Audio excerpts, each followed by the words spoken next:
홍콩 호짜. 네, 안녕하세요. 반갑습니다. 홍콩쌤입니다. 밖에 날씨가 진짜 춥습니다. 어제도 나갔는데 와, 뭐 영하 막 10도씩 이렇게 나와가지고 뭐 기겁을 했습니다. 자, 오늘은 이제 수능 영어 이야기 좀 하려고 합니다. 아직 뭐 이렇게 자녀가 뭐 초등학생인데 뭐 수능이랑 거리가 멀다. 그때쯤 좀 개편이 되겠지. 뭐 이렇게 생각이 되시는, 좀 거리가 멀리 떨어져 있다 생각되시는 분도 계시겠지만, 그래도 좀 큰 그림을 알아두면 좋을 것 같아요. 왜냐면 아직까지는 우리 아이들이 볼 평가의 최고 꼭지점인 수능이 이런 트렌드를 갖고 있고, 이게 막 확 그냥 바뀌지 않는다면 이런 기조를 당장은 유지할 확률이 높기 때문입니다.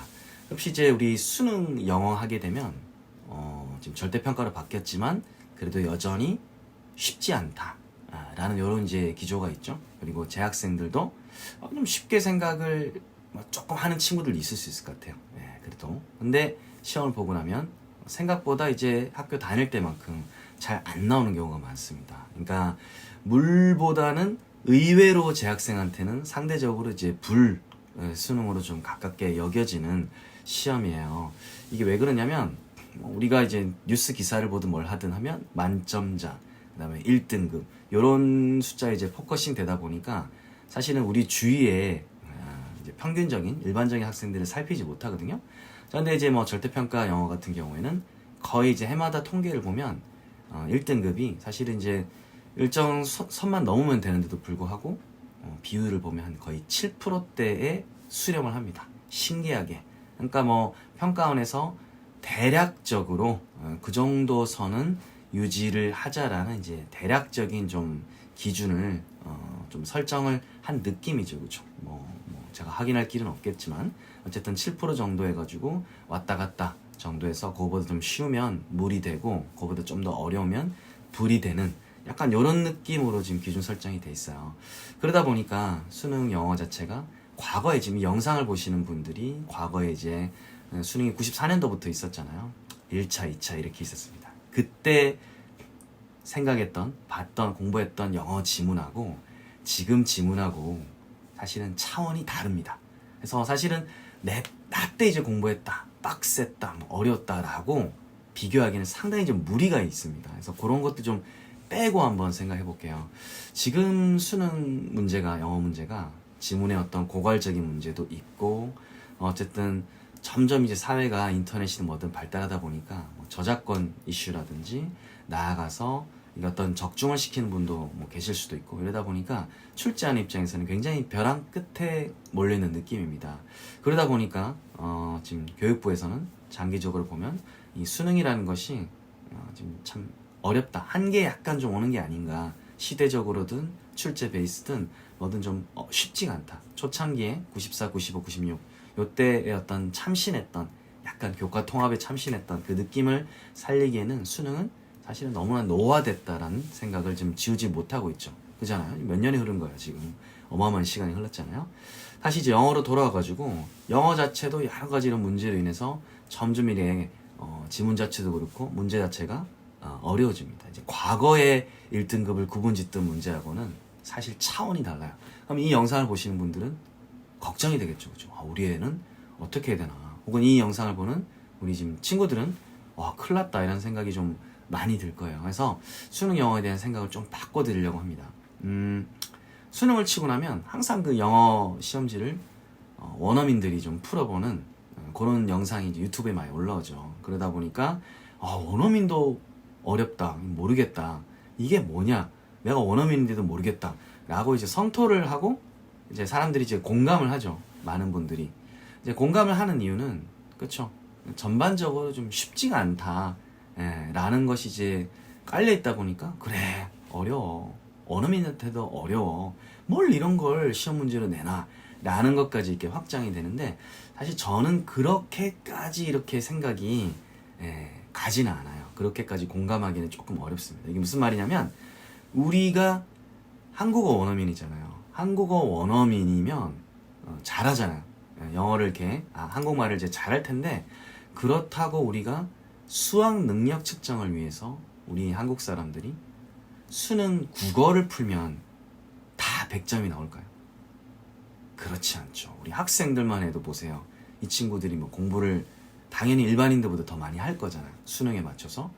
어렵죠. 그렇죠? 쉽지가 않죠. 즉 다시 말해서 수학 능력을 측정한다. 고도의 사고력을 측정한다는 측면에 있어서는 우리 한국 사람들도 국어 수능을 봤을 때 쉽지 않다. 지금 어른들이 그런 관점에서 다시 시험을 본다. 그것도 극도로 긴장된 시험 상황에서 심지어 이 결과를, 시험 결과를 어쨌든 가까운 이웃들이나 가족들은 다 이제 알게 될 텐데, 예. 그런 부담 하에서 보면 당연히 어렵겠죠. 그래서 어떤 원어민이기 때문에 이걸 잘 받아야 된다는 그런 동일선상에서의 논리 구조는 사실은 그렇게 생각한다면 이제 수능 영어는 분노밖에 안 나오는 시험이죠. 그렇기 때문에 그 시험을 치는 원어민들이 당연히 이제 똑똑한 친구들이 있을 수도 있죠.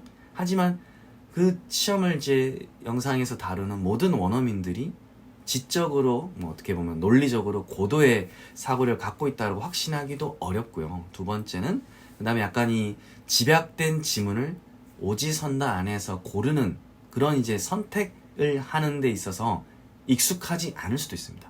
이게 멀티플 초이스라는 게 선택을 한다는 것이 가장 가까운 것을 선택을 하는 건데, 이거를 이제 외국의 뭐 이렇게 서술형이라든지 논술형 시험에 좀 익숙했던 그 엘리트 코스를 밟은 사람들 입장에서는 좀 황당할 수도 있겠죠. 내가 나한테 딱 마음에 드는 답이 아닌데 내가 이걸 어떻게 딱 찍으란 말이야. 그거 자체에 적응을 못할 수도 있습니다. 그래서 어쨌든 시험의 유형이라든지 그 다음에 그분들이 실제 어떤 수준의 논리적인 사고를 갖고 있는지에 대해서 사실 우리가 알 수가 없죠. 그래서 그 두 가지 요소를 통틀어서 진짜 똑똑한 분인데도 이 시험 자체가 안 맞는 분이 있을 수도 있고, 그 다음에 진짜 우리가 생각할 때는 원어민이니까 다 똑똑하다고 약간 그런 생각을 갖고 있을 수도 있는데 그렇지 못할 수도 있습니다. 자, 그래서 다시 돌아오면 그럼 결국 수능 영어라는 건 무엇이냐? 저는 영어 시험이 아니라고 생각합니다. 뭐 무슨 말이야, 이게 영어로 돼 있는데. 듣기 같은 경우에는 사실은 변별력이 별로 없죠. 듣기에서 정답률이 되게 높거든요. 그걸 통해서 이제 전체적인 정답률 컨트롤을 하는 느낌이 있고요. 아이들이 독해로 넘어갔을 때 초고난도 문제까지 좀 이렇게 쭉 풀 수 있도록 이제 워밍업을 시켜주는 마중물 역할을 한다 정도로 저는 생각을 합니다. 그래서 초등학생들이 수능 듣기 풀었는데 선생님 우리 집 애가 만점 받았어요. 이게 무슨 의미인가요? 라고 물어볼 때 있는데 기특하죠. 근데 뭐 이게 그걸 가지고 뭐 크게 뭐 애가 이미 중등 수준을 넘었습니다. 고등 수준에 근접했습니다. 라고 제가 말씀을 드리기 어려운 게, 듣기는 그냥 워밍업용입니다. 그래서 기특하지만 그냥 워밍업 문제에 해당하는 것을 그냥 뭐 초등학생이 잘 풀었다. 뭐 이 정도 의미가 되는 것 같아요. 다시 돌아와가지고 하면 이제 독해잖아요. 독해도 앞에 조금 이제 몸풀이, 실용문이라든지 이런 것들은 좀 간단하고, 궁극적으로 이제 평가원에서 옥석을 이제 가르는 데 쓰는 것은 비문학 소재로 되어 있는 비교적 짧지만 굉장히 긴 글도 아니에요. 100단어 정도 내외 되는 짧은 논리 문제라 보면 됩니다. 그러니까 비문학으로 된 논리입니다. 그러니까 어릴 때 아이들이 스토리 베이스로 공부를 해왔잖아요. 그죠? 매직 트리하우스든 뭐 최고봉으로 생각이 되는 해리포터든 다 이제 판타지나 아니면 이야기란 말이에요. 이야기라는 것은 등장인물이 있고 어떤 사건이 있고 교훈이 있는 그런 글의 구조인데, 이 수능에서 다뤄지는 것들은 원전은 사실은 되게 길었을 거예요. 근데 원전에서 잘라가지고 그 안에서 논리구조, 나름의 기승전결을 찾아서 그거에 대한 근거를 이렇게 딱 발견한 다음에 그걸 가지고 빈칸을 채운다든지 제목을 작성한다든지 이런 거예요. 그렇기 때문에 사실은 이걸 가지고 우리가 영어 실력을 테스트하는 건 뭐 당연히 기본적으로 깔려 있겠지만, 논리 사고력 측정 문제다. 저는 로직 문제라고 사실은 생각을 해요. 즉 다시 말해서 빈칸 문제 사실 어렵다고 하잖아요. 그러면 그 앞에 이제 어떤 근거가 되는 내용이 나올 거예요. 근데 그게 클리어하게 나오는 경우도 있지만 그렇지 않고 되게 흐릿하게 단서를 A, B, C 주고 그 다음에 D 파트에는 빈칸을 뚫어 넣는 거죠. 그러면 A하고 위에 B의 관계를 보고 C하고 D의 관계를 파악을 해야 되는데, 그때 논리적으로 D에 들어갈 것은 무엇이냐? 흡사 A 대 B는 C 대 X다. 그때 이 X의 값을 구해봐라. 근데 그걸 선지로 주고는 굉장히 좀 어렵게 해놓은 거죠. 사실은 근데 좀 재미있는 현상은 선택지를 이렇게 줘놓으면 어떻게 보면 좀 대충 이렇게 맞추면 되는 지점도 발생해요. 그래서 아이들이 기출을 풀거나 아니면 이제 뭐 사설 모의고사 갖고 와가지고 쌤 저 오늘 긁히는 날인가 봐요. 잘 돼요. 하기도 하지만 이제 제 입장에서는 걱정이 되는 게, 왜냐면 평가원에서 출제하는 것들은 선지가 또 약간 퀄리티가 많이 다르거든요. 안에 이제 구를 가지고 이렇게 좀 테크닉을 좀 쓴다든지 이런 것도 있습니다. 그래서 사실은 좀 더 많이 어려울 수 있다. 그래서 논리적인 문제고, 그 다음에 빈칸에 들어갈 표현, 아까 뭐 A 대 B는 C 대 X라고 했는데 그 X를 표현하는 방식, 그리고 그걸 오답을 어떻게 풀었는지에 대해서 아이들이 사실은 고찰을 좀 해야 되는 거죠. 굉장히 높은 수준의 논리 문제다.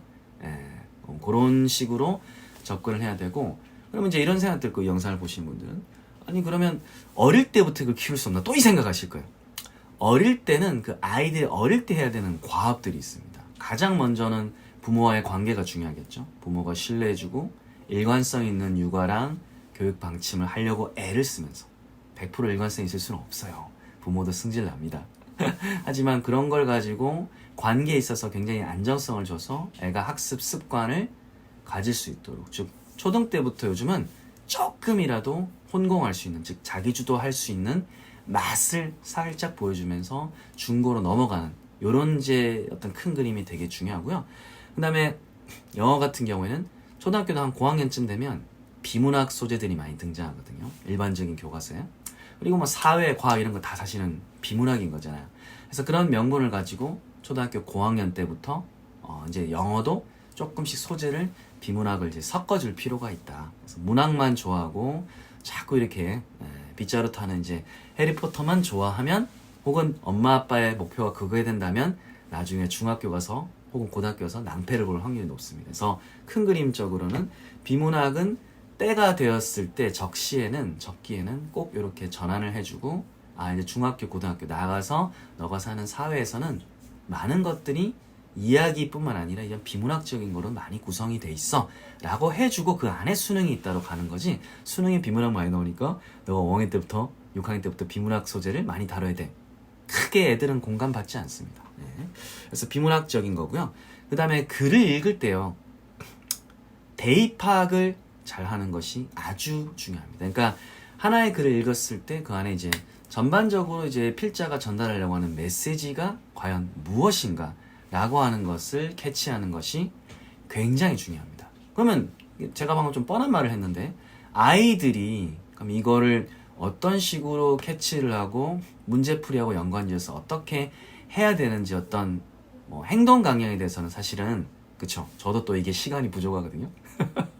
그래서 요거에 대해서 아이들이 대입학을 어떻게, 언제부터 그리고 어떻게 해야 초등학교 때, 중학교 때, 고등학교 지나가면서 좀 단단하게 논리적 사고력을 영어 과목에 있어서도 쌓을 수 있는지, 그거는 제가 다음에 또 시간이 나면 영상으로 안내해 드리겠습니다. 오늘 내용이 도움이 되셨다면 좋아요 눌러주시고, 주변에도 많이 알려주십시오.